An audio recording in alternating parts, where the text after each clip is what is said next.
Muy buenos días a todas, a Good todos. morning, everyone, and good morning and welcome to this new edition of the role of civil society in housing provision. My name is Arturo Cago. You might remember me of the first seminar on affordable housing. You know what they say the second parts are never good, but in the story of cinema, we have stories that counteract that, and you have different films that counteract that. And we thought it was a great idea to have a second edition after the success of the first edition. And on this occasion, we'd like to have a dialogue with you on the hybrid provision of affordable housing from the European experience and through the housing associations that talk about the right to housing. We will reflect during this session on its applicability in Spain. And the truth is that the lineup, today's agenda is full, really. It's a great honor to have with us, first of all, Eduardo Gutierrez, the Deputy General Manager at Provivienda. Then we will have Sorcha Edwards, the Deputy Secretary General of Housing Europe. Then we will have Sari Timone, who is the Development Director at Y Foundation. And then we will have Montserrat Pareja Esway, PhD in Applied Economics by the University of Barcelona. As well as each of the presentations, we will have a debate session, a discussion session, and we hope is of everybody's interest. And before we move on to the interventions of each of our speakers, I'd like to give you some guidelines so that we can all enjoy this webinar from a logistic point of view in the best possible way. First of all, I'd like to thank the funding of the Director General of UN, international organizations, the international bodies, and the Secretary of State of Foreign Affairs and Global Affairs of the Ministry of Foreign Affairs, European Union and Cooperation.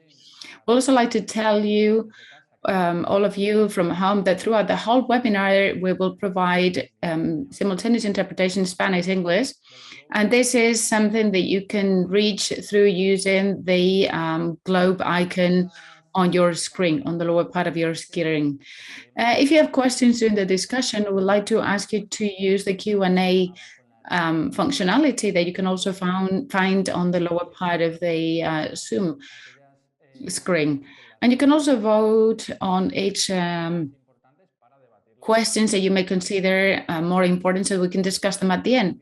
I'd like to also ask you not to use the chat for the questions on the content of the session.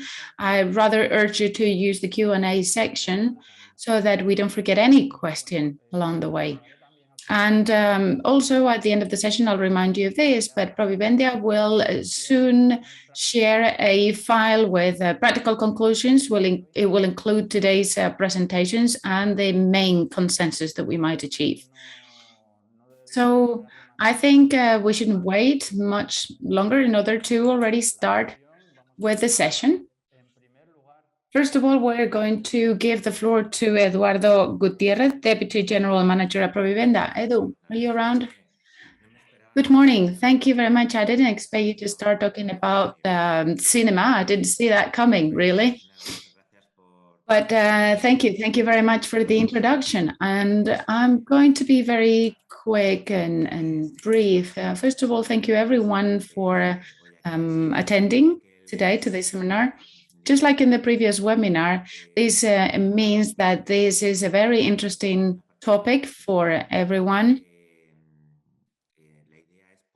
The idea is to continue reflecting on the role that we play as civil society in the provision of affordable housing, and more specifically on the figure of these associations that provide housing. There are different terminologies for them all, or legal forms, depending on the country that we're talking about. Sometimes talk about housing associations, talk about foundations. Sometimes they're cooperative structures, but what they have in common is that they play a very relevant role in the housing policies in the different European countries. We're talking about nonprofit entities that mainly collaborate with the administrations in the execution of and general interest in the provision of social and affordable housing. And they also activate resources. That means they promote, they build, they retrofit buildings ultimately. Basically, they manage an important stock of social housing and affordable housing. And as common characteristics, they have the provision of housing at sub-market prices. They also have an action framework that is different from that of the market. And they also have tenure regimes that are different from others. So we're talking about housing providers or provision entities that have already a trajectory, historical record in different countries that varies. But in the case of Spain, the initiatives are still scarce, they're still short, they're few, and we still have a very limited impact. And today we also wanted to reflect on why, in our case, in the case of Spain, this is so. We also know that in Spain, housing is highly commoditized. We have a very small social housing stock, according to the Housing Observatory on housing and affordable housing in Spain. This is about 2.5% in Spain versus the total housing in the country. And this figure in Europe is 9.3%. So, of course, we needed this kind of webinar session, and we need to remember these figures so that everybody knows about them. But either way, what we're saying is that in Spain, the housing issue is of a structural type. There's not enough affordable housing. And that is with regards to quantity, to pricing, to quality, and it doesn't respond to the housing needs of not just one important part of the population, but particularly that part of the population that is suffering some kind of vulnerability. So we reflect on this in the previous webinar, and I would like to underline three reflections that were mentioned at the time, and I think are key when it comes to explaining why in Spain we still haven't got the civil society still doesn't play a role that could be equivalent to that of other European countries. First of all, we would have to talk about public funding. In the previous webinar, we saw the Dutch model on how to promote low interest loans that were also guaranteed by the state. When we convey that into the Spanish reality, we barely have mechanisms promoting this kind of ideas. And the mechanisms that already exist are not very well known. For example, the state housing plan has some programs like Program 6, for example, that could be used by the nonprofit organizations in order to increase the stock of social housing. But the participation paths stated in the plan are very confusing, and they're normally not very well known by the autonomic administrations, which are the ones in charge of running the state plan for housing. That with regards to public funding. But if we talk about private funding or private investment mechanisms, we also realize that there is a regulation that doesn't really favor the achievement or the access to funding, for example, crowd lending. That is something that we've been addressing. And so we look for, we don't seem to have very clear mechanisms to get funding, which is necessary for housing policies. We probably see the opposite. What is very well regulated is, for example, investment on housing, but very focused on, in my opinion, the listed companies, the so-called OSIMIs, and they basically attract the investment of large funds or foreign investment. And this is mainly based on the profitability of the investor. And so, yes, there are mechanisms to attract that kind of investment through SOCIMIs. But when we convey that to the civil society, we do not have mechanisms that also help us channel the funding of small investors. And the same happens already, and I will conclude with this, the same happens with the tax systems. What we find as a nonprofit organization is basically obstacles, and we have a lot of disadvantages compared to other funding pathways, other promotion pathways, and the rules of the game are not very well balanced. The SOCIMIs, for example, as I was saying before, they have a different tax system, and the non-profit associations have to pay have to pay taxes, have to pay corporate taxes, but not the private sector. So the feasibility is important here. So ultimately, we could talk about many other mechanisms that were already mentioned in the previous webinar. For example, we talk about the preferential acquisition right through check and refusal strategies. We saw the example in Catalonia, and we saw how important it would be that other autonomous communities could also have similar mechanisms to that one. Or the allocation of land or new building developments, and so on. So a set of mechanisms that could be used in order to promote housing providers. We actually saying that we have challenges ahead of us that are long-term challenges, and in many cases, the national strategy itself and Spain 2050 states that access to housing should be facilitated in order to do that, social housing should be promoted, and housing associations are a strategic tool towards this structural transformation that we want to implement in our country. So we hope this second edition of the webinar to be inspiring to us all.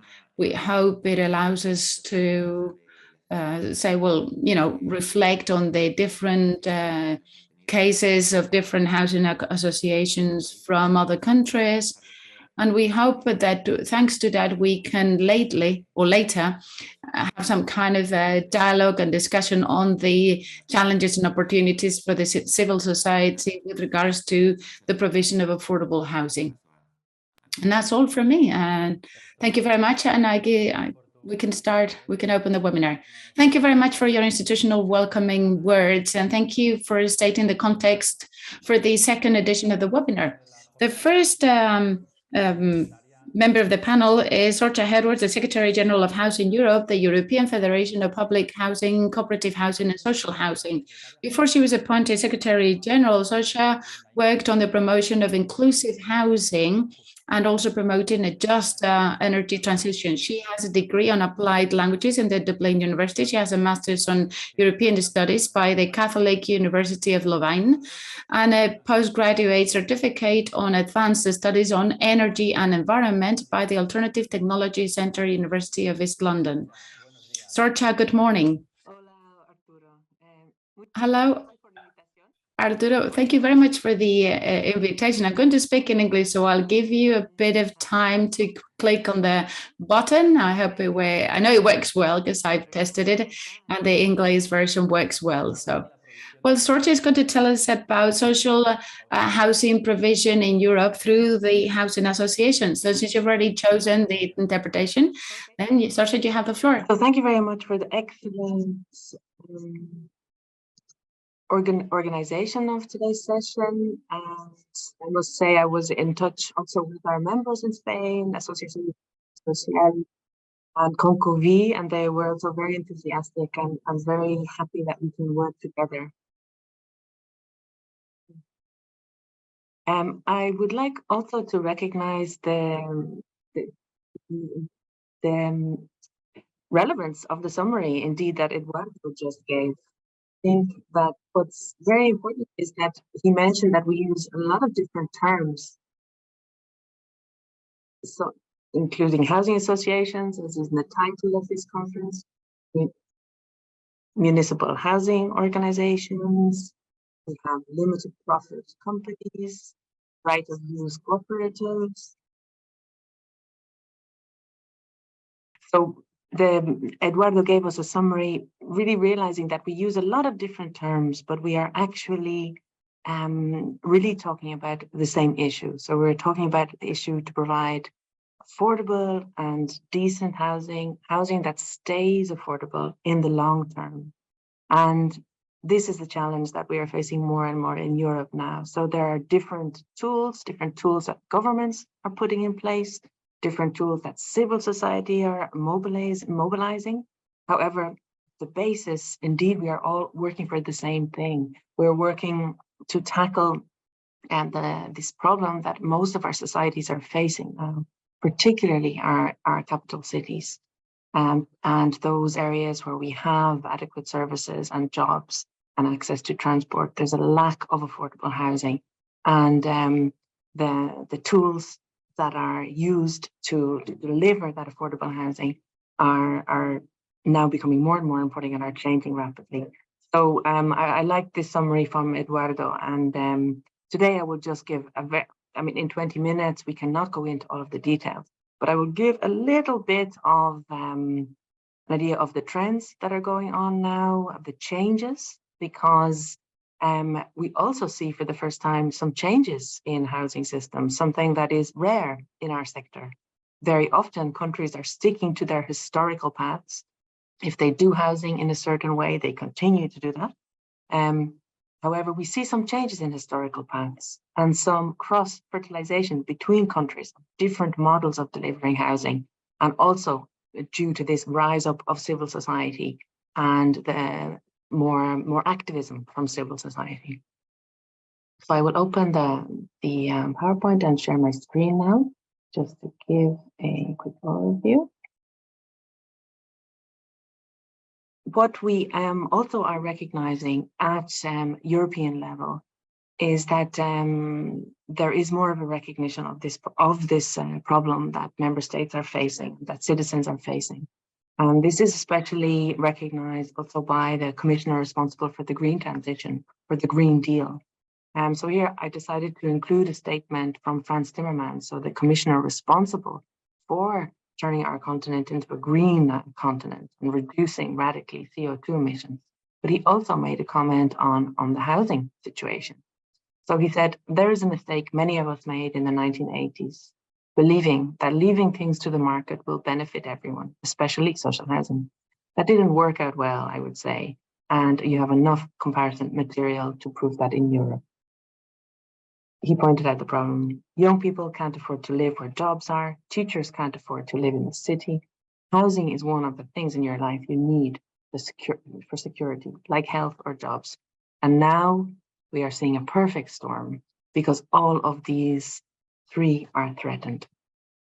So we start to see some political recognition, even at European level, where housing is not an official legal competence.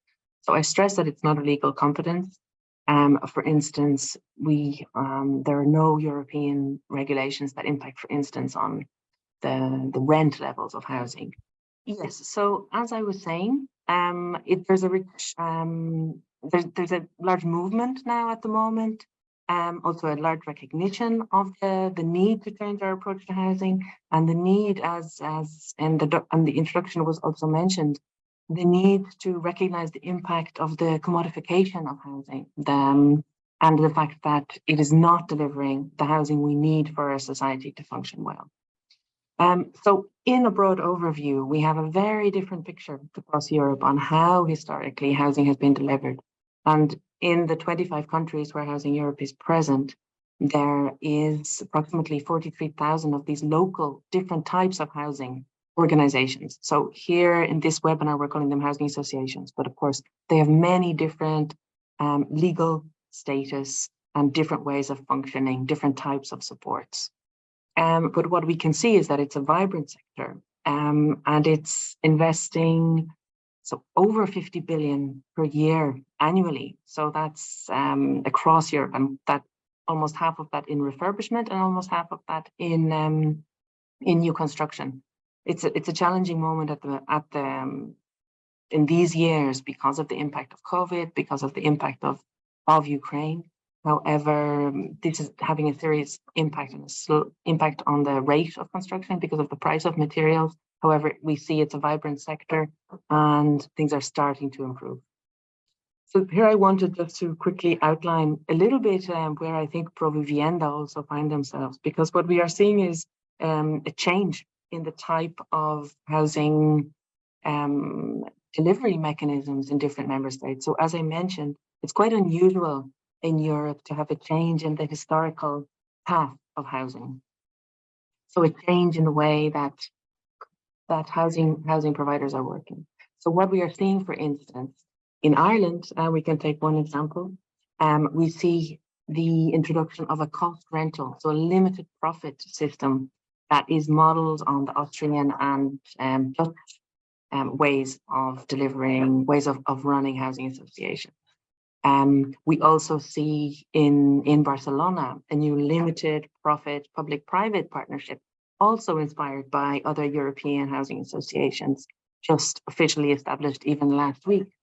We see more community land trust, which is a method to control the price of land and decommodify the land so that we can then decrease speculation. We see also right-of-use cooperatives starting to be established in countries where this was not the tradition. So very often cooperatives are only cooperatives until the housing is actually built. So this is the model that is used in some countries. However, the right of use, so the equivalent of rental, limited profit cooperatives are also starting to be established. We also see hybrid social rental agencies, and this is a reaction to the amount of empty buildings and empty homes in a time of extreme housing need. So we see more entities stepping into this space of acting as intermediaries and bringing those empty homes onto the market, negotiating with individual owners and bringing those homes onto the market and acting as a social rental agency. So this we start to see in many member states, including, for instance, Hungary, Greece, Croatia, Italy. Even some of the public housing organizations are actually now acting as social rental agencies. And we also see a shift towards more co-housing models, intergenerational cooperatives, for instance. It's still very small. And also more of an investigation into to what extent we can have shared spaces. So there's a recognition that there are more single person households, so more and more people living on their own. And we see test beds and living labs, for instance. Our Norwegian member running a living lab to see to what extent we can give people the option of sharing space. So what is the optimal amount of shared space versus private space? So we see, because of the also the phenomenon of loneliness in society, more housing associations looking at these types of models. As Eduardo also mentioned, we also have more private investors and private developers coming into the area of social and affordable housing. So this is something that requires monitoring and requires a good regulation in the public interest, so that this actually does add to genuinely more affordable housing for citizens, and not as simply a way of extracting profit in a roundabout, indirect way. So indeed, this departure from the historical path with experimentation and new answers, and I think Provivienda, if I'm not mistaken, really fits in there. So it's really, even if we are in a really radical housing crisis, we see that there is at last some changes and some results coming from the societal movements against this problem. So I realized that the time is a little bit short, but these slides will also be shared, because I went into a little bit more detail in how the systems and how the associations are regulated in Austria, France, and in Finland. So I think what's important to notice in the case of Austria, I mean, we deal with very well-established organizations, but if you look into the history, these were also civil society organizations that started, so workers' cooperatives that started in Vienna in the 1920s. So this has a long historical path. At the same time, you also had the development of large stocks of municipal housing. So I think this is what we should keep in mind when we are looking at this exchange between countries, a long historical path, a time to build up also healthy finances, excellent auditing systems. So it's something to keep in mind. We can learn from other countries, we can transfer best practice, we can export potentially policy tools, funding, financing tools, but to keep in mind indeed that we have also some catch up to do. So that's just a little overview of how it's running in Austria with large public housing, especially in the capital city, but in the rest of the country, you could also call them housing associations. So they're in German, they are limited profit housing cooperatives. But in if they fit perfectly into the definition of housing associations for this webinar today. And I think if you look just to the last line there in this slide, they add 1 billion to the Austrian GDP annually. So they are really a force to be reckoned with in the Austrian residential sphere. And what is interesting also when we reach this capacities, when we reach this scale of development as we have in Austria, we also see that it has an impact on the private sector. So Eduardo talked about the lack of a critical mass, the lack of a substantial amount of affordable and social housing. So Austria is a country where we can really see that when you do reach a certain amount, you have an overall balancing impact on the broader residential sector. France, also a very strong historical path and a very diverse sector with different types of housing associations, whether they're purely public, whether they are limited profit, or whether they are also cooperatives. And now our French association also includes the community land trust within their cooperative section of their association. So the national federation includes all of the different diverse statutes and different types of delivery mechanism. And I think it's significant. They house over 10 million people in France. And something that I think is worth noting as well in France, again, the economic contribution. When in 2008, we saw a huge slowdown in construction, in private real estate throughout the territory and globally. France was one of the countries where construction continued because they have a system that is not dependent on the market trends. They have a well-established and well-functioning public bank, which provides the necessary capital to the different types of housing associations. So while no system is perfect, I think some of the tools, the French tools, could really be worth looking at in more details and the diversity of the sector as well. So I'm aware of the time. We're going a little bit over time, but I think these slides will all be shared, and this is definitely something we can spend more time on with ProVVN and looking into those different models. Here you just have an overview of the different schemes, which is prepared by our observatory. And I think it's something very useful because there you see in one slide the different approaches that have been made, the different eligibility, what income level you need to have, for instance, to be eligible for housing from a housing association in Austria, in Denmark, or in Finland. In which models you actually have to make some contribution as an individual, because this is sometimes the case, and to what extent the rent is fixed. So again, we see the diversification of the different systems. And just to finish up, I think while we are at a crucial point where there's more focus on the need to organize our housing in a different way, because of the fact that it's not really serving our society well. As I pointed out in Franz Timmermann's quote, young people are increasingly excluded from continuing their studies because of lack of housing. Workers are unable to live near their place of work. Teachers don't have affordable housing near schools. So we are seeing, beside the clear most extreme form of housing exclusion, we see rise in homelessness we also see big impacts on just the general healthy functioning of our economies and societies. Nevertheless, we have to constantly tell this story, and this is a big important role of Housing Europe, of the role of housing associations in improving cohesion in society and in helping to handle shocks. We also see, we are impressed by this every day here in the team and in Housing Europe. We also see how the housing association sector is preparing for future shocks. So looking at how to handle aging society, also looking at climate adaptation and mitigation. So this is an active society that, because it's not only profit driven, is also looking to deal with societal challenges now and in the future. So here we are also collecting those different challenges in the Housing Evolutions Hub. That's our small but very dynamic team that we have in Brussels.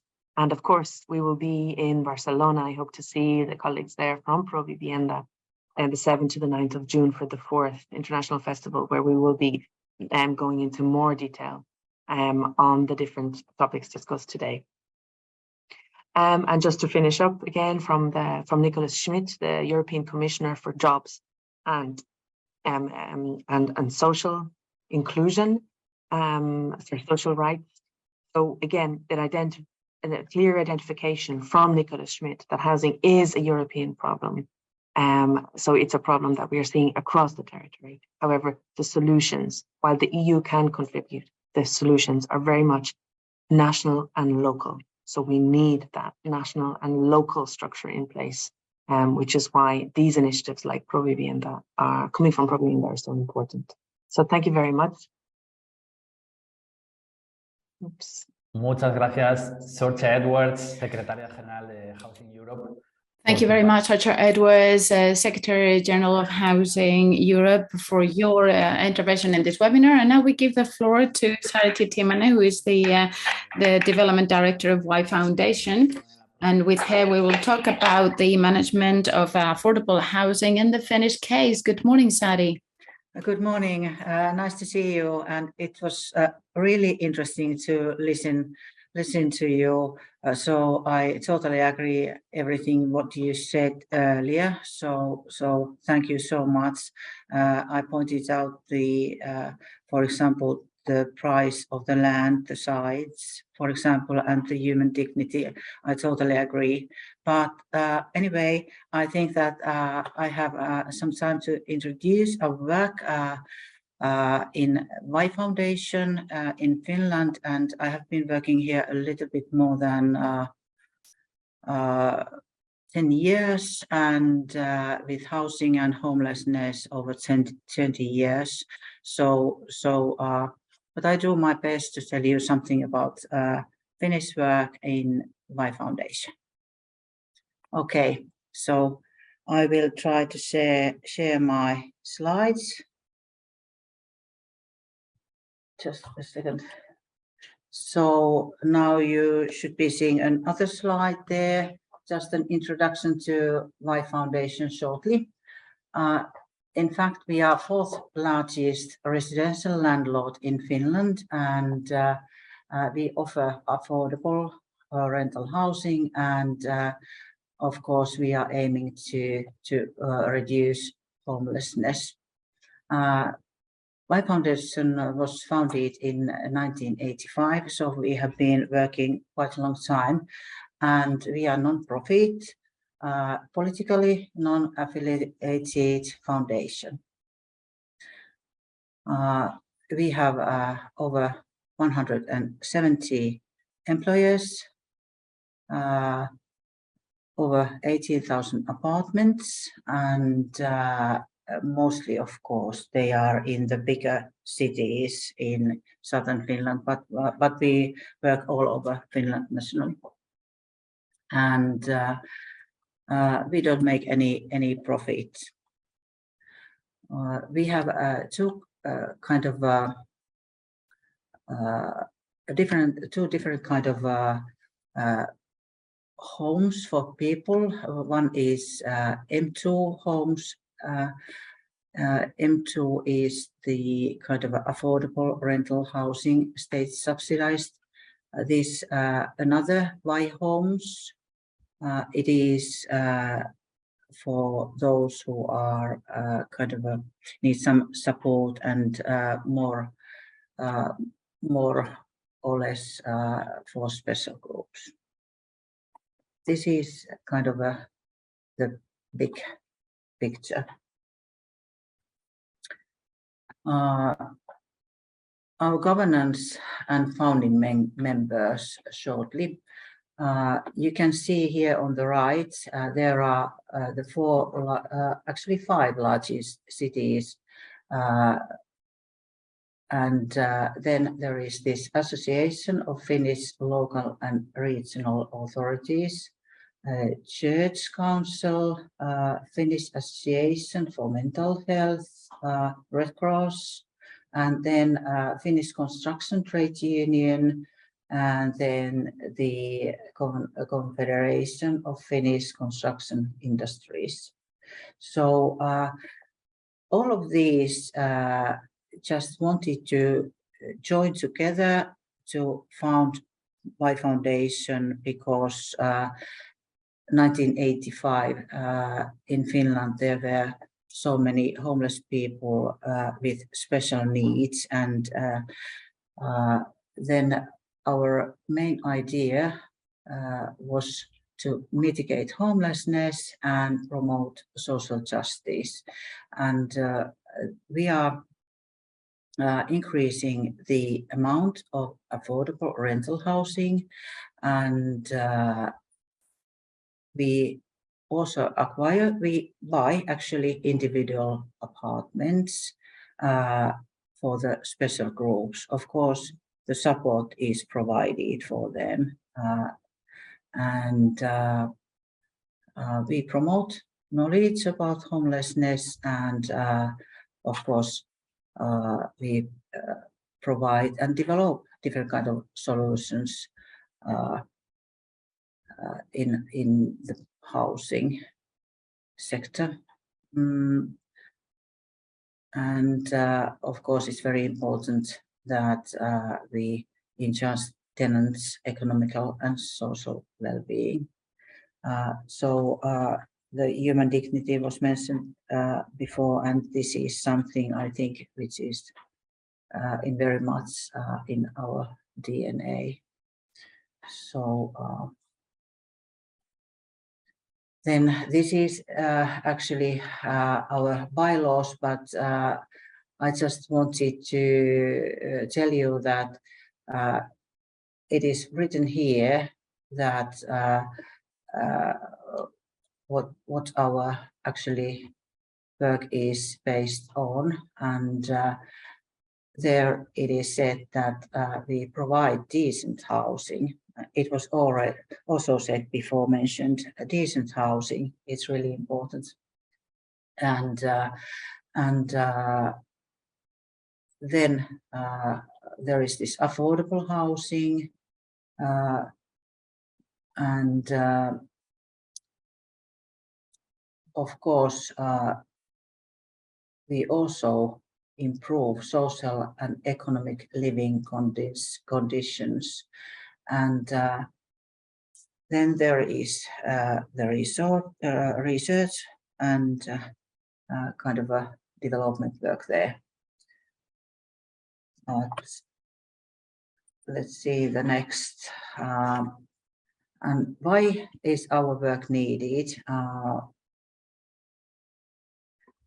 We have quite a new strategy. Of course, time changes very fast, and so much is happening in the world and Europe right now. But anyway,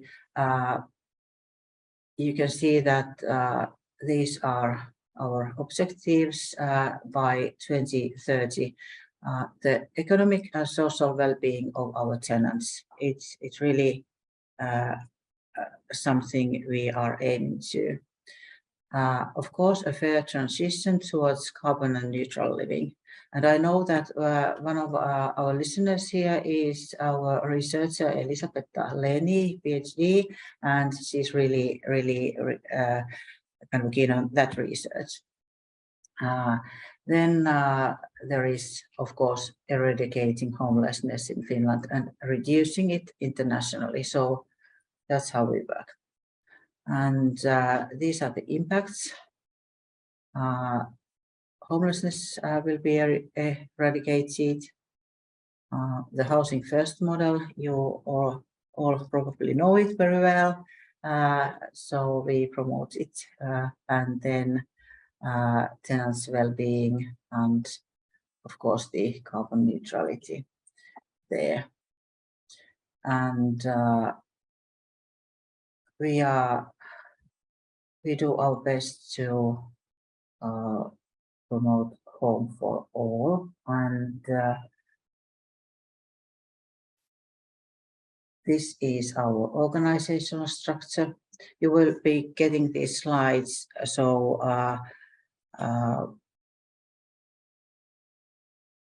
if you don't have time to read all of them, so. But anyway, by foundations, apartments, as I earlier mentioned, there is this M2 homes, which is state subsidized housing companies, apartments. We build these block of flats, and ARA is the center, funding and development center, which is concentrated on housing development and works under the Ministry of the Environment. So we get states funding, grants, and everything in that is essential, that we can have kind of the rent level lower than the market price. So because people who are living with us, the income is quite low anyway, but this Y homes, then it is totally supported housing. M2 homes is not supported. It is not for special groups. It is meant for people with low income who can't buy, for example, their own homes. Financing, as I told, ARA is the Housing Finance and Development Center, and then there is this funding center for social welfare and health organizations called STEA, and there we can get some funding to buy these apartments on the market. So when we buy the apartments, it also is possible to have sensible rents for people who are actually having some problems. This is for special groups.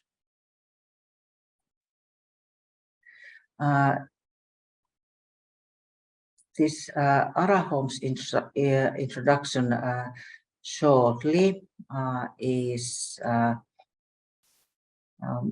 implementing Finnish housing policy, because this is a state's organization, and it is very much responsible for the implementation of Finnish housing policy. And in our government's programs, the housing has been and eradicating homelessness has been very much taken care of, because one thing which is really good in Finland, that all the parties agree that this is something we have to take care. We have to take care of people with special needs, and we have to organize homes and the support, individually tailored support. And that's what we are doing. Also here in Y Foundation, we don't provide support, but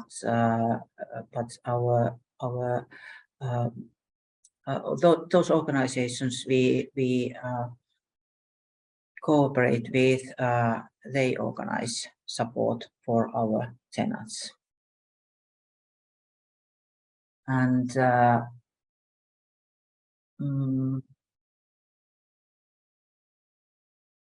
then about STEA grants, as I told you, we mainly get their grants to buy individual apartments, and we also have some funding for development projects.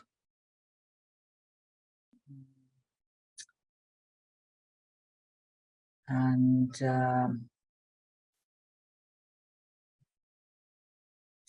for example, approximately 90% of our individual housing company shares have received STEA grants. This means actually these apartments. So nearly all of them, which we have bought from the market, is funded somehow by STEA.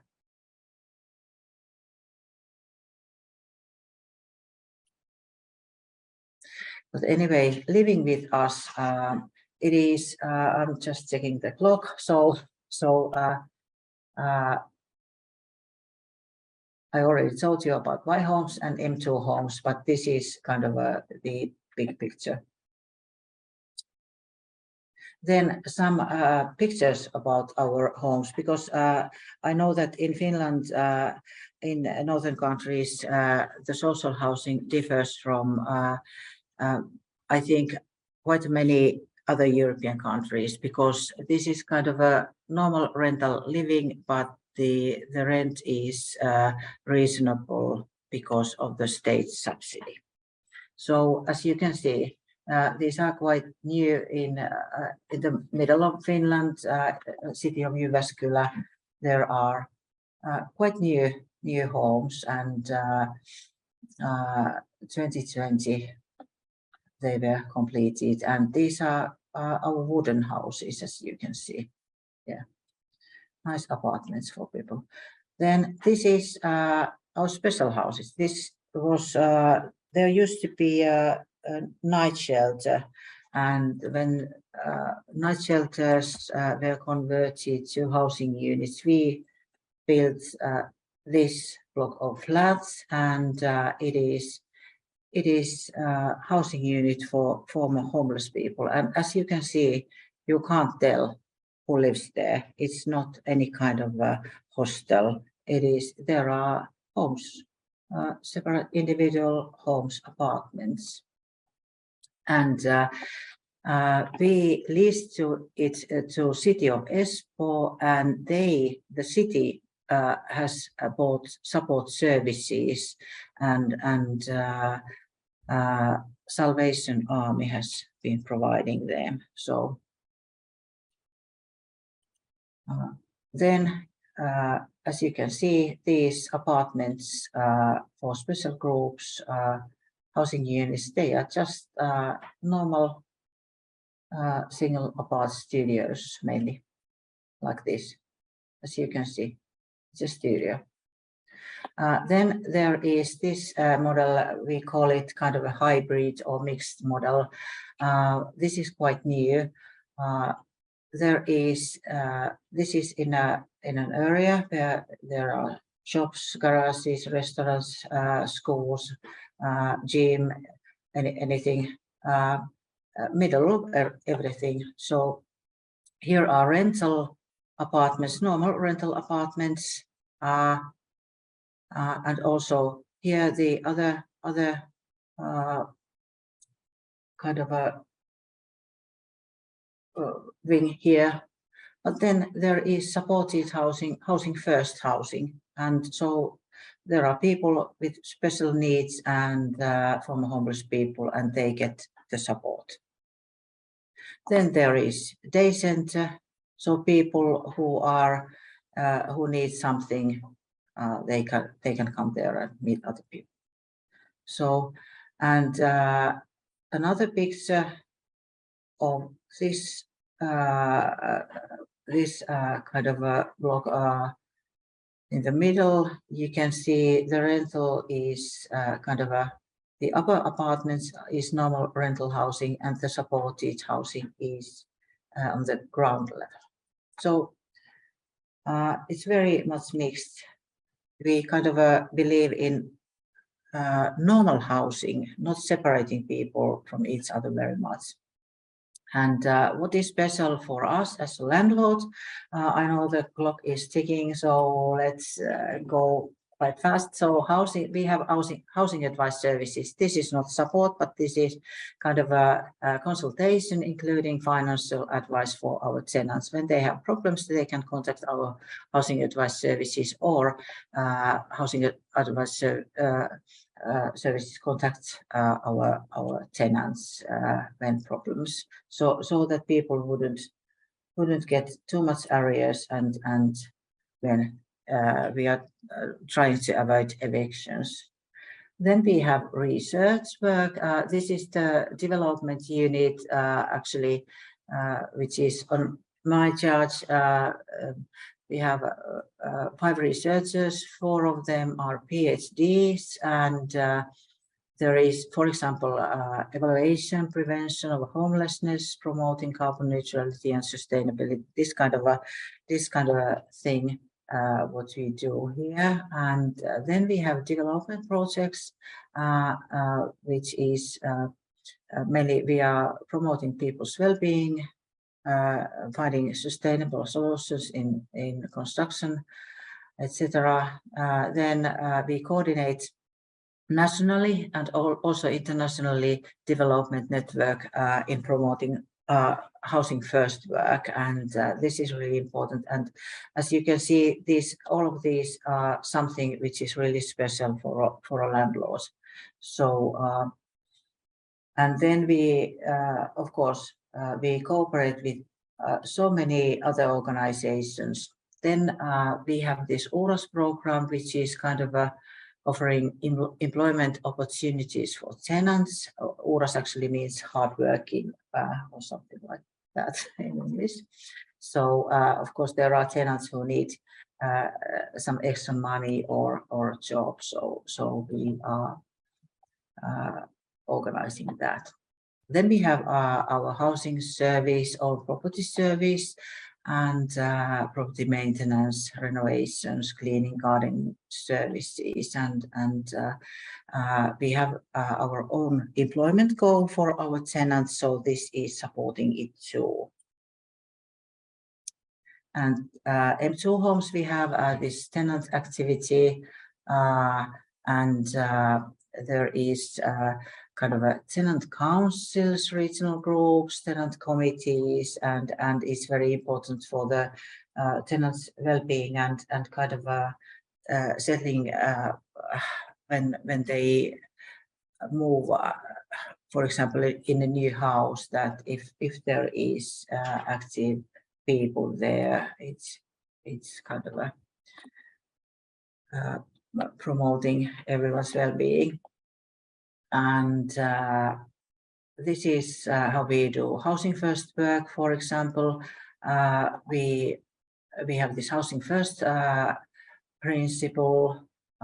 We cooperate with the state, cities, and organizations, and we think that everyone deserves own home. And of course, reasonable price flats is something we want to promote too. And then this is how the homelessness in Finland has been developing since '87, and '87 was the first year when Finland started to collect the data about homelessness, and this is kind of a kind of a long-term policy we have done in Finland. So that's what has been effective. And now this is, I think, my last slide. There is a video, and I think that everyone can watch it by themselves because it is kind of a short, nice video to see, but I'm not going to show it now. So thank you so much. I'll finish my presentation here. Muchas gracias, Sari. Muchas gracias por tu presentación. Te vamos a pedir que te quedes. Thank you, Sari, for your presentation. We'll ask you to stay here for the further Q&A session. Okay, thank you. Well, we have an increase of homeless people, but you're managing in a brilliant way. Before we give the floor to the last speaker today's session, it's 11. We have over 100 people connected, and it's a topic that generates a great deal of interest. I would like to remind you to use the Q&A or the chat box that you can where you can write your questions. You can vote for those questions or comments that you think are most relevant. Well, let's now give the floor to Montserrat Pareja Istue. Montserrat works at the University of Barcelona since 1993 as a teacher and researcher and holding the position of a professor. Her main topic of interest is urban economy, and she speaks about the sustainable development territory. Housing as a cohesion element, and well, this has led most of her research work. Currently, Montserrat Pareja Istue leads the group organized by the government of Catalonia in creativity and urban structuring. She is the vice president of the European Network for Housing and co-director of the Cátedra Barcelona d'Estudis d'Habitatge. Montserrat now she speak about the Mediterranean system in the provision of social housing with respect to the European welfare state. So good morning, Montserrat. Bon dia, good morning. And thank you for your kind invitation, for allowing me to be here with all of you. It's a true pleasure to see so many people here. It's not so common to see so many people interested and participating in a webinar without being in a pandemic. Thank you, Provivienda, and thank you to the interpreters, because you guys are the invisible voices that make communication possible. This is a multilinguistic connection, and I'd like to thank the logistics of Provivienda that's been brilliant in the preparation of this session. Well, with no further ado, let me just get to my screen sharing. Okay, then. So yes, this is the title of my presentation. And in one way or another, what I will do now will be to look at the past. It's been very interesting to see the summary of the main elements that stemmed from the first webinar, where in one way or another, this idea that the park dependency or the stock dependency of the different countries has been very important on how to explain why we are as we are. So let me say, before I start, two things. The first one is that I share with Sorcha and Sari the fact that we are at a very special moment. I would dare to say that economists speak about structural changes, and it's true. We are at a moment in which the housing sector is presenting a new scenario. This is the first question. And secondly, the second element that I would like to say to start with, and that I also share with the previous speakers, is that finally we are witnessing the growing relevance of the strategic component with respect to what we want, related to the housing provision. As we heard, we will all die one day on the long term, but housing policies not only in Spain, but in many other countries have been short-term oriented. But right now we are at a moment in which long-term, in fact, or mid-long-term is also very important. We not only have to solve our most immediate and urgent problems, but we have to put all the all the bricks and mortar on the right place to have a good supply of housing. Okay, then to start speaking about the welfare systems and social housing in particular, we had to go back many years ago. In the case of Europe, we're speaking about after Second World War, the big housing deficit due to the bombings, due to the difficulty in sheltering many people that had no home to live in. In the Spanish case, it was after the Civil War, and not only after the Civil War, but during a rather long period of 40 years where priorities with respect to housing went through aspects that curiously were not considered in any other countries in Europe. Whilst in Europe, we could see that there was a clear will of generating affordable housing through the social housing stock. Well, here we thought in Spain that ownership had to be the best tenure pattern. Well, in Provivienda, we see that we are in a 2.5% of social housing in Spain. Can only be understood because we've had many years of social housing as an element that was there.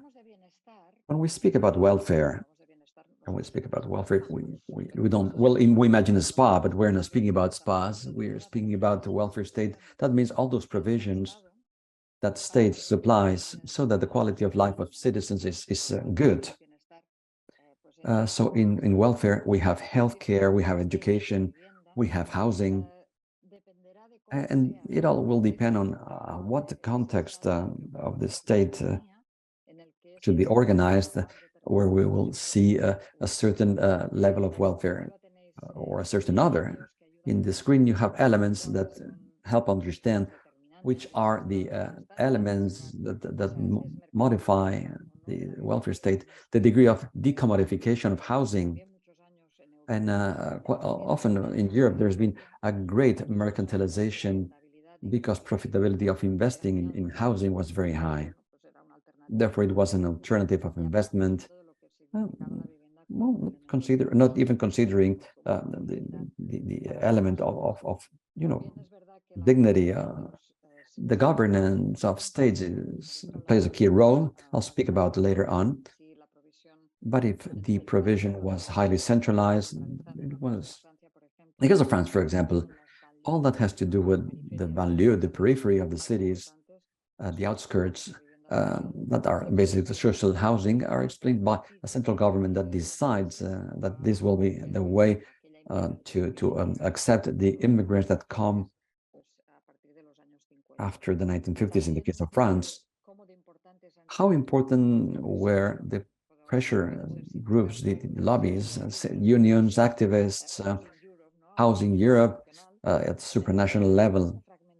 And such fragmentation now, one of the things that with my students, PhD students, one of them in particular, we're studying is the idea of housing first, housing first and then the rest. There we currently have a change, structural change, and considering that housing is a fundamental element, we have to understand it in a holistic perspective, in an integrating perspective. It's not only supplying housing, but it's also supplying, as Sari said, all that helps to have a social welfare of those that live in the homes and apartments.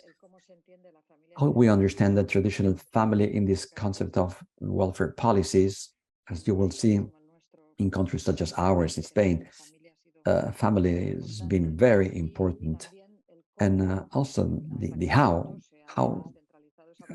the provision has been decentralized. If it's been a provision coming from state, we used different organisms that managed, as Sorcha said, in the case of Austria or the case of or Germany, or that actually they appear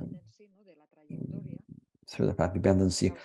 The housing associations in the Netherlands were not created after the World War II, but they were transformed because they existed before. They changed the potential, considering the articulation of the provision of care services. The welfare states includes what you can see here: social democrats. That's the welfare state that is categorized by the Northern European countries. A more liberal case, the case of the UK, Ireland, or Switzerland. Normally, we consider the Central and East of Europe because of their particular transition. And then we have a more corporate system characterizing not only the Northern European countries, but countries such as the Netherlands. In the case of Spain, we are in the pack of that are called the Southern European countries.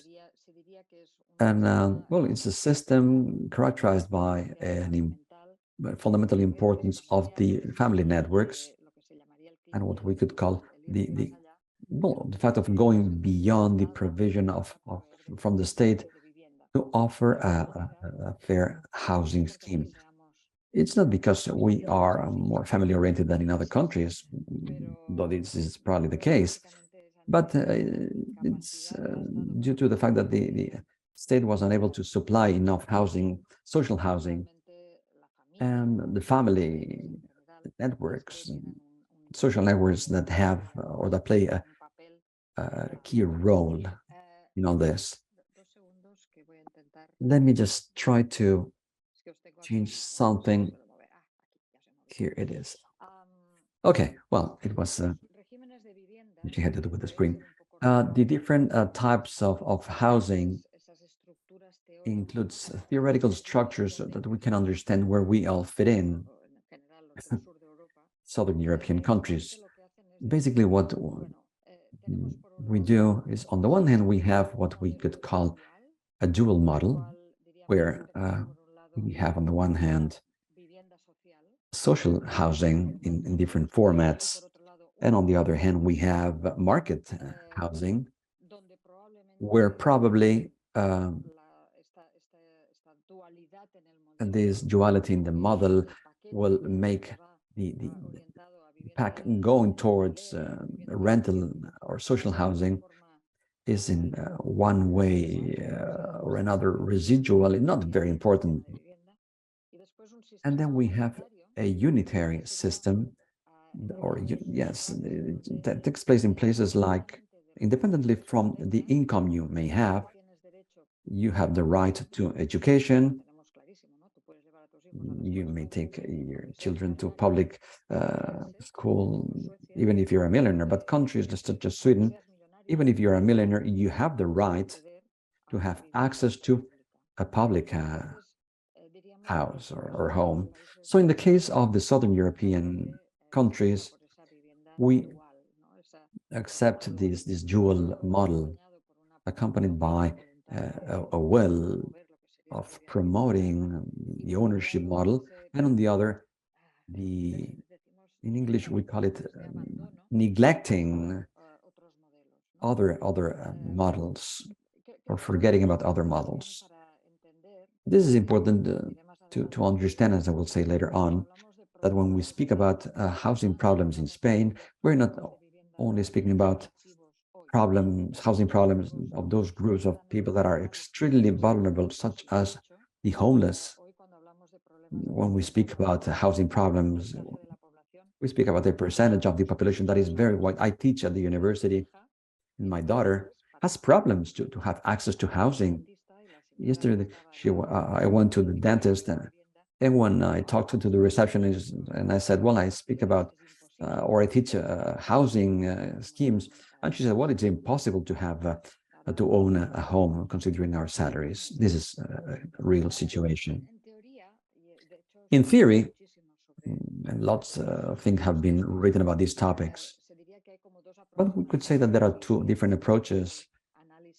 We maybe have an analysis on how the welfare state evolved and what can we imagine about the future to come. We have authors that support the fact that we are living a situation of a convergent approach. More or less everyone will going to face similar problems. So convergency in the supply of homes, of housing, the welfare state will go towards the same direction. And then we have the divergent approach. And this means that considering we have different contexts, given we have housing systems with a certain history, considering we have multiple agents in each one of the contexts, evidently the final result will be completely different. These are the two main approaches. We heard, no matter what, if we're talking about a convergent or a divergent approach,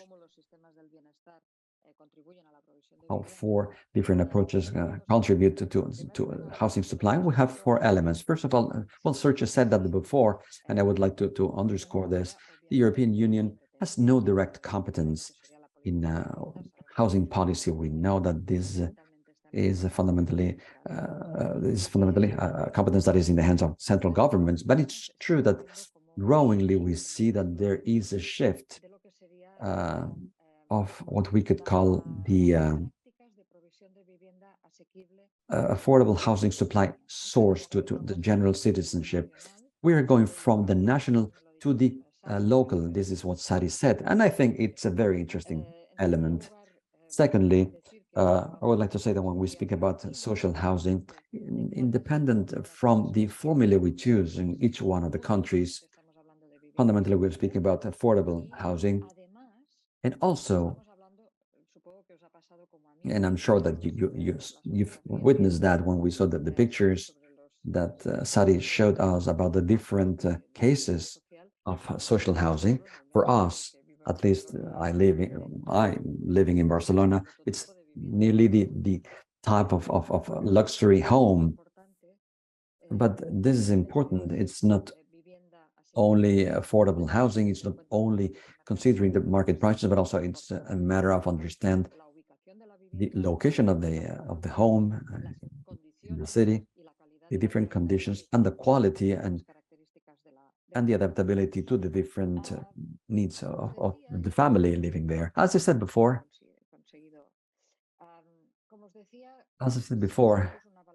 if we made a general evaluation of what's happening to the supply of social housing in the different member states of the European Union, we could say that there is a certain relative convergence. We see that affordable housing is a generalized problem.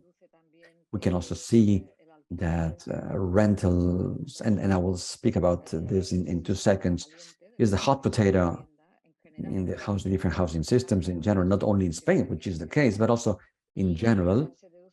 And we can also infer that the supply of social housing is being extended in different areas and different groups that were highly vulnerable. And later on, I will underscore this in the next part of my presentation. A very important thing with respect to this convergent approach is that growingly we find new actors in the supply of housing. Well, I'm telling you all during Provivienda's event, this is an example of this increasing burden of the tertiary sector, a sector that is not promoting and developing different structures. How much can we have different approaches in social housing? I would bet And then we see coincidences. We could talk about cross-fertilization, starting to understand that there is a capacity, that's the reason for this webinar, the capacity of learning about things that were really working in other countries and see if they are applicable in our respective countries. Let me quickly. Someone said that I was speaking very slowly. I will quickly go to this with respect to housing policy trends. These are what we could consider, maybe talk about the privatization of the social housing stock. That's something we know very, very well. With respect to general trends of housing policies, we see one of the most interesting elements. We see more and more elements that seem to indicate that social housing is starting to be considered in a wide spectrum. Quickly, let me go to social housing in Spain. As I said before, there are some elements that we should keep in mind when trying to understand this. As I mentioned them, I will quickly go to the next element. I will skip this slide because it basically speaks why property or ownership can be good. This is something we lived in this country for many years. But I would like to now make reference to this graph, which talks about the different tenure systems in Spain. In EU Silk, this is the source. This is the source. Well, what we saw before when we use the EU Silk. Please notice the difference in owners, if they are dominant. We have quite a few owners with a mortgage loan.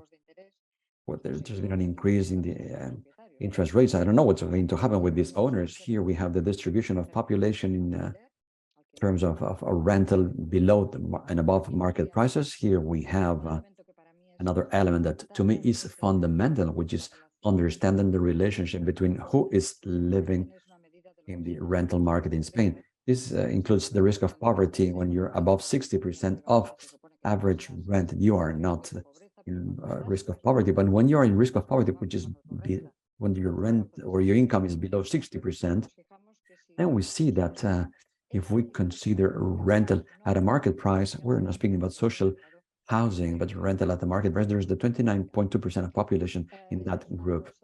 This is one of the elements of information that I would like to point out, because academically we've had some conversations about this. The overburden of housing cost. What percentage of the population is living in a household which the total housing cost represents more than 40% of total disposable household income? If we consider all elements in 2021, there was 9.9%. That would be paying more than 40% of their affordable or disposable household income. You can compare this to other countries. We are better than the Netherlands or Denmark. But when we consider the housing stock in general, we focus on the private rental market, and this is what I wanted to say before. Well, this is the message that I would like to convey and underscore, that out of those people that live in a private rental structure, 40% are spending more than 40% of their total disposable income, and that's crazy, believe me. Quickly, elements that may help us in this debate. Social housing is scarce in Spain. Well, this is nothing new. There are some situations where we feel sorry when we think about the VPO, that was the social structure in Spain, was not VPO, which just means supported structures. But it's a pity not to have a social stock as big as what we had in the past, when we had a big stock of social housing. This is the result of a long-term strategy in the past, and that's why it's so important to change the strategy for the future. Speaking about social housing as something necessary is nothing new. I believe it is important to point out that, considering that the private rental market has played a role of social housing, Well, people couldn't buy social housing, so they lived in private rental market, and this action justifies up to a certain point certain measures in this sector. Well, this is food for thought for the further debate. The transformation and the importance of this trajectory is something that I mentioned before. Who would like to be the developer of social housing? It would be good to talk about this in a webinar, speaking only about the nightmares or elements that social developers, social housing developers have. Who can survive, who cannot? There are important elements on funding or guarantees from the state or certain figures that come as new elements. What are the challenges? I think that we have just 2 slides left. Firstly, as I said before, the growing importance of what is local, not because I'm coming from Barcelona. In Barcelona, innovation in certain forms of supplying housing, well, different possibilities. I don't get the expression in Spanish. I only have it in mind in Catalan. Well, as Sorge said, the hybrid form of housing promotion. Well, the fact that in one way or another we have to preserve what we have,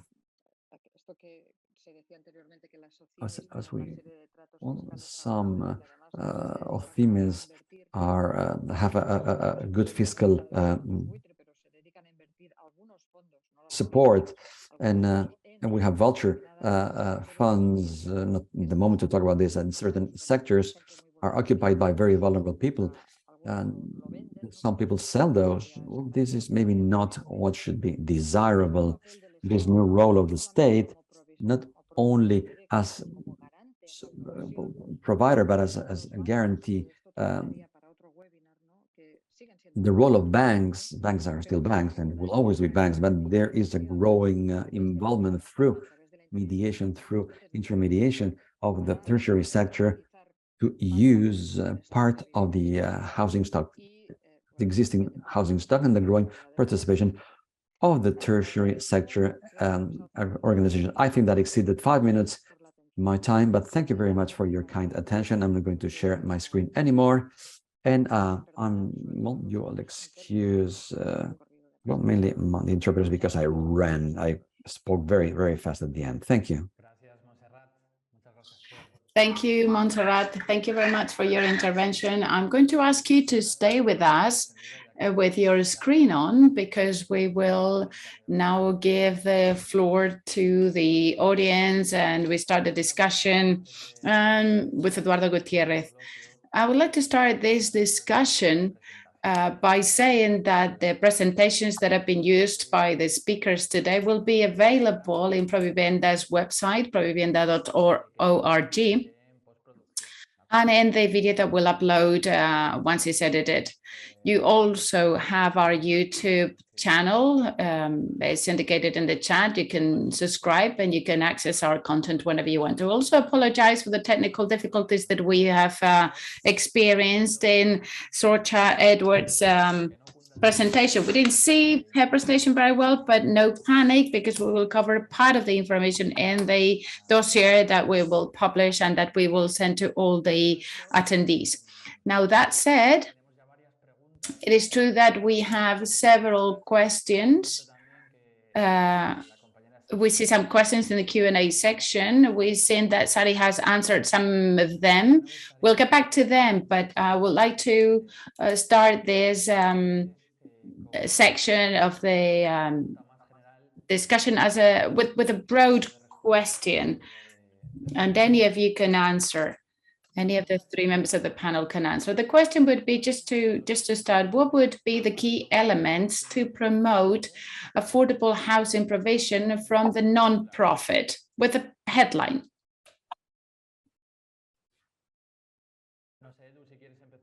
Edu, probably you want to start? Okay, wonderful. Well, I'm not sure I can do it in a headline, but pretty much picking up on what has been mentioned, particularly Montserrat during her intervention, also mentioning the analysis by Sari and Sorcha. It is true that at the beginning, I also mentioned some items that are important for me, like public funding, also particularly at the beginning, in order to promote the role of the civic society, private funding, etc. And then in the interventions, I will, from what they've said, I'll say something very important, which is generating partnerships. And based on three elements or three pillars. Sari explained how necessary it is that housing provision in some cases, particularly with people with vulnerability, to be linked to some kind of support. We in Provivienda, we're also committed with partnership models where we separate services, where there are entities specialized in housing provision, but also entities that are experts in supporting individuals, experts in institutionalization, people with intellectual disabilities, etc., etc. So people that have a more of an expert view to complement the housing provision.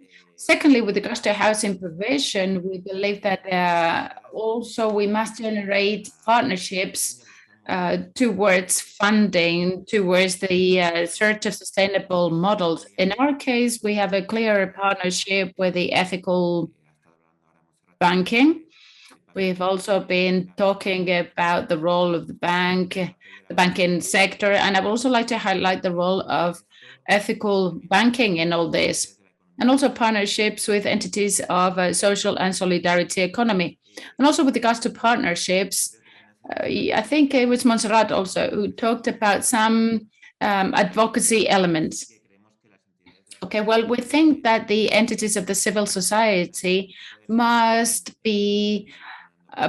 work hand in hand when it comes to generating changes.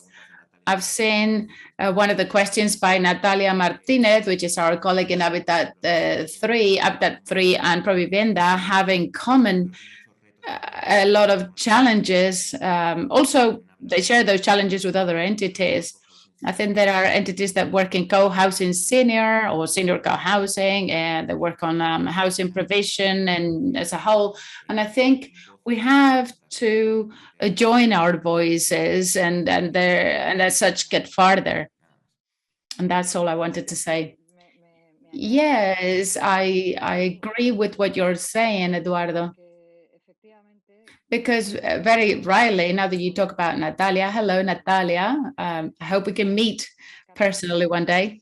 But Carme Trilla, who is the president of the third sector platform in Catalonia, at some point she said something that, you talked about headlines. She said something that I remember. She said, it must be clear to us that the public sector cannot deal with everything.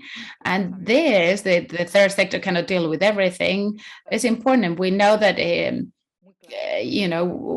many countries had it very clear from the beginning. They mentioned the housing associations or the municipal housing, the housing of the municipal entities. There are loads, Sari mentioned quite a lot of examples. And I think we are now facing a time when, the context indicates so. And I think that we also have the right circumstances. There is a growing concern in Europe. There are advocacy groups in Europe. Housing group is not just anything. They are people that are taken into account when taking decisions on how to do things. So it's not so much about social housing. I apologize. I'm a bit obsessed with this. It's not just housing for those who are in a situation of extreme vulnerability. The problem of housing is a very general problem. So, of course, the public sector cannot think about providing affordable housing to everyone in need of it, because it's just impossible. Therefore, what you're saying, Eduardo, I totally agree with you. This idea of creating partnerships, horizontal partnerships, It is important to have this holistic vision towards housing. It's not just about having a roof. It's about many other things. So we need vertical partnerships with the different governance levels and the different stakeholders, but we also have to have other type of partnerships. You talk about ethical banking and the non-ethical banking as well. It is really about realizing that there is a problem, and I will conclude here. But there is an interesting element. Javier Burón in Barcelona says this again and again, and it's about the reasonable profit. And I think that this concept is important. It's not just about achieving something, you know, I have my housing development project and, you know, there I go. No, it is that somehow we have to put the social commitment forward. We have a commitment with the society. The housing system has a commitment with the society, and reasonable profit, for example, as an idea would be the new operator in Barcelona. I think is something fundamental, and I probably leave it here, otherwise I'd be talking too much. Arturo has disappeared, by the way, I think, or is it just behind everyone? I'm here. Yeah, I'm watching everything. And now we continue with the discussion. Thank you very much for this first round of interventions. We have several questions in the Q&A box. Thank you very much, everyone that is seeing us and participating. And our questions, we would like to start by the question raised by Natalia Martinez. She says, can we comment on the relevance of partnerships between housing providers and social organizations in the provision of housing with support for people with special needs and or situations of vulnerability? I don't know if anybody dares answering this question. Maybe Sari, I suggest, because it's her field of expertise. Sari, what about you? Okay, thank you. I think I typed there something already, didn't I? Wasn't? Sorry, my mic. Yeah. Okay, I'm just reading the question. So about the, I think I typed there already, but I can't find it now. Can you read the question again? Because I just can't find it now. You said at the Y Foundation, partners are really important, municipalities, and now since the beginning of this year, with the new law, welfare districts made up of several municipalities have been responsible for providing support services. Municipalities have bought services from organizations, for example, for these special groups. And in this, the municipal social work and social services have worked closely with organizations. Yes, that's right. Yes. So it's very important that we do not work alone. We have several kind of partnerships. For example, we rent our apartments, these individual market priced apartments, which we have bought with the subsidy of the STEA. So, for example, we rent them straight to people who have been, for example, homeless or have some other severe issues in their lives and housing.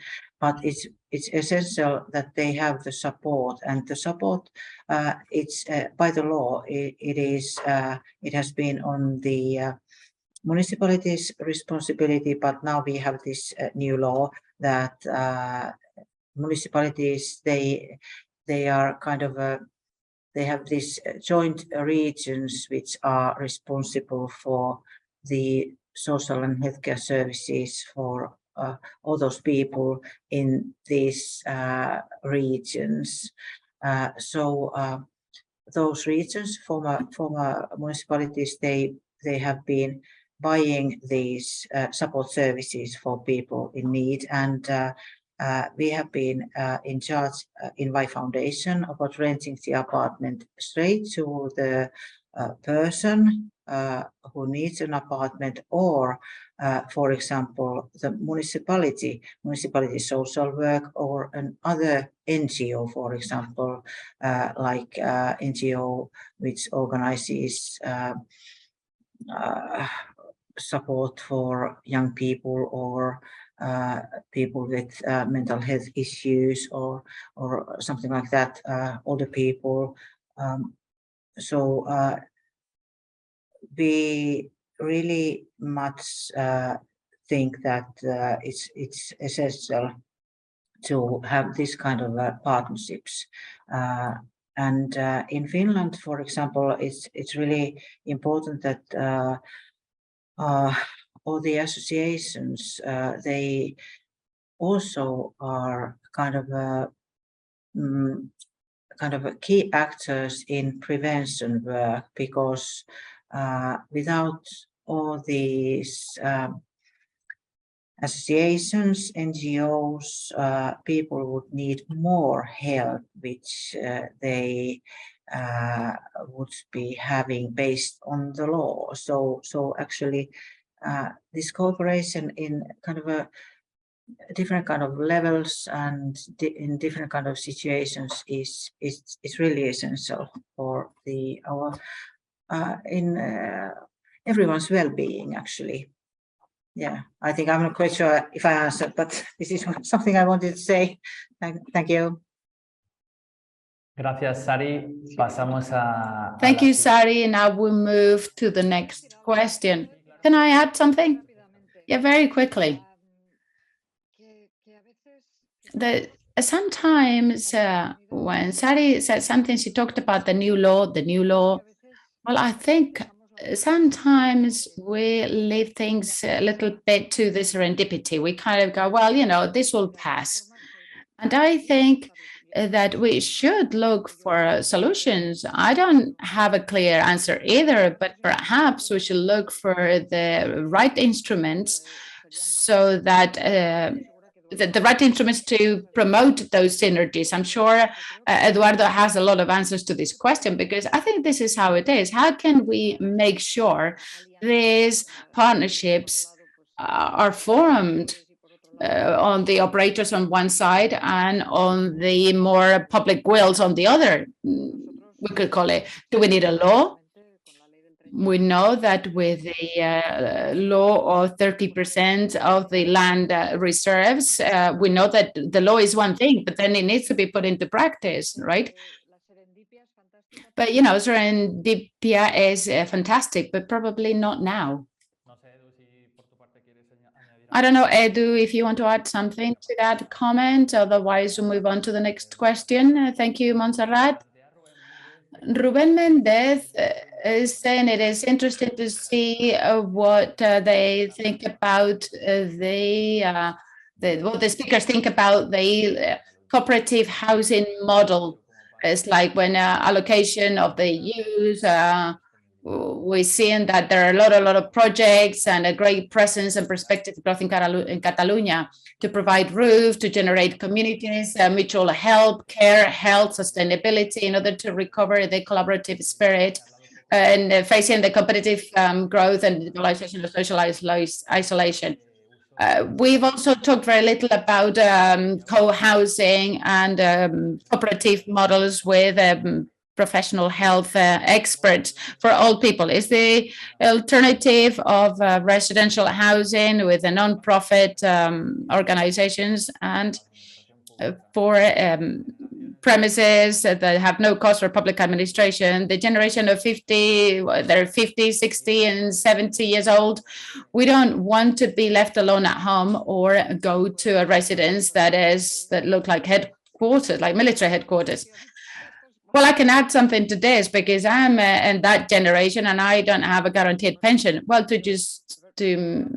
Miguel, Josep Maria, sorry, I just jumped in to answer it, but I really think that perhaps I haven't really considered it. I didn't talk enough about it in my presentation. For example, the European Network for Housing Research which is research on housing, we have different working groups, and the working group that is currently being the protagonist is that of co-housing or collaborative housing. And for a long time, I've said that co-housing and other forms, really, there are different types, was not an alternative to the provision of social housing. I think I still believe so. But I think it is part of that structural change that I mentioned at the beginning of my presentation. I mean, we are rediscovering, in the case of Catalonia, in Catalonia, we're discovering it. In other cases, we're rediscovering that it's not only about a roof, but because of the holistic vision of what housing represents, these type of practices that very rightly, that is an element where we don't have serendipity. These are cooperatives for usage allocation or assignment. So I think we are at a time we're experiencing some expansion. And I think it's not about may not solve the whole housing problem, but it might be the beginning of a long run where housing aligns with sustainability goals, the aging at place, objectives, and a lot of other things. I just wanted to add that. Thank you very much.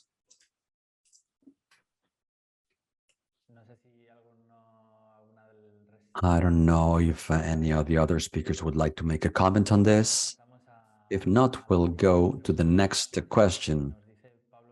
Pablo Segura is asking that the figure of the social developer observed in the law of l'habitatge de Catalunya from 2007 is a key point that facilitates the development of housing associations because it incentivizes the provision of social housing for vulnerable groups. From Provivienda and other organizations, it's been proposed to gather in the future law of state housing.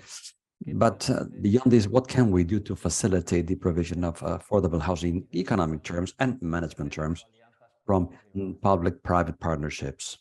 Thank you.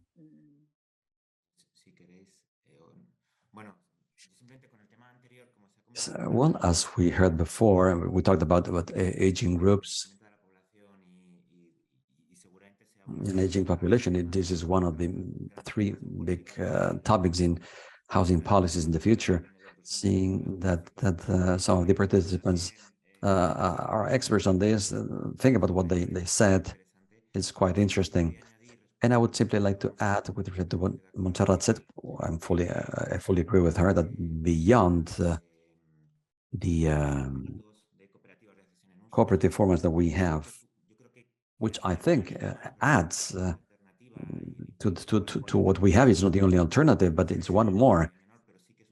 But we had to cover many fields, and one of them could be this one. But I think that what this generates, not only in housing supply or provision, but also in community life. You talked about housing first, and in our case, we've managed programs of housing first. One of the things that we're focusing on is the transition in community life, which is also important. Sorry about the digression, but with respect to the question that Pablo asked right now, it's true that the developer figure in the Catalan law, this is important, and it's also important that seeing this type of positions in the state law should be there. It'll be difficult for this possibility to exist, but it would be a big quantum leap into the future, positive future. But I would be more specific so that things work in Spain. Montserrat talked about Well, there is a possibility that only exists in Catalonia. There are other possibilities that do not exist, and these are measures that show how you can buy homes when prices can be so low in some cases. So we have to determine regulatory measures that avoid this. Absolutely, I fully agree. And on the other hand, access to funding. In the case of Catalonia, the Credit Institute in Catalonia it plays a key role, but we can talk about different forms of funding. The Dutch model, as I mentioned in the beginning, if we don't have the funding, the indebtedness capacity is limited, evidently, she says. I fully agree with you, totally aligned with you.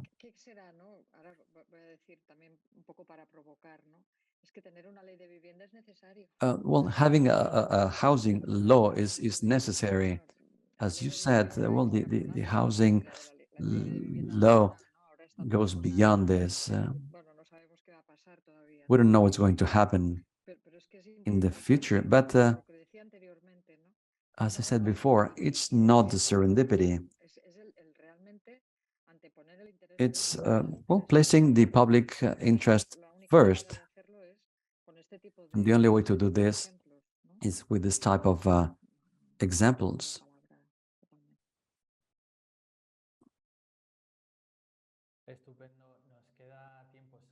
We only have time for one more question. And Luisa Pinto mentioned about creating horizontal and vertical alliances. Vertically, territorially, a level we don't talk much about is our metropolis in Barcelona. We have 5 million people in this regional sphere. Well, local strategies are difficult. Nationally, they are also difficult. What can we expect in the metropolitan sphere not to generate more uneven cases, segregating the residential capacity? Well, totally agree.